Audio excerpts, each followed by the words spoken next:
নমস্কাৰ, মই লক্ষ্যজিৎ। মই অন্য এটা ভিডিঅ'লৈ আপোনালোকক স্বাগতম জনাইছোঁ।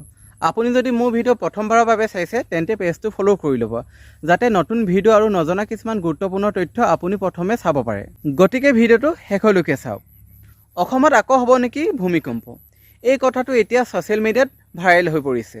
শেহতীয়াকৈ অসমত 8.5 মাত্ৰাৰ ভূমিকম্প হ'ব পাৰে বুলি এটা দাবী ভাইৰেল হৈছে।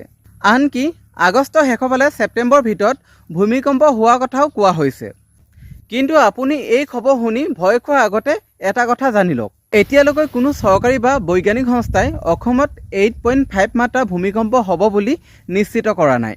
ভূমিকম্প কেতিয়া, ক'ত আৰু কিমান মাত্ৰাত হ'ব এই কথা আগতীয়াকৈ সঠিকভাৱে কোৱা বৰ্তমান বিজ্ঞান পক্ষৰ সম্ভৱ নহয়। আমি সকলোৱে জানো অসম এখন ভূমিকম্প প্ৰৱণ অঞ্চল, সেয়েহে আমি ভয় নকৰি সাৱধান হৈ থাকিব লাগে। আৰু ছ'চিয়েল মিডিয়াত অহা যিকোনো খবৰ বিশ্বাস কৰাৰ আগতে চৰকাৰী বা বিশ্বাসযোগ্য উৎসৰ পৰা তথ্যটো পৰীক্ষা কৰি জানি ল'ব লাগে। গতিকে নিজেও সজাগ হৈ থাকক, ভয়ৰ পৰা মুক্ত থাকক। ভিডিঅ'টো ভাল লাগিলে লাইক, কমেণ্ট, শ্বেয়াৰ কৰি আন সকলোকো সজাগ কৰি ৰাখক।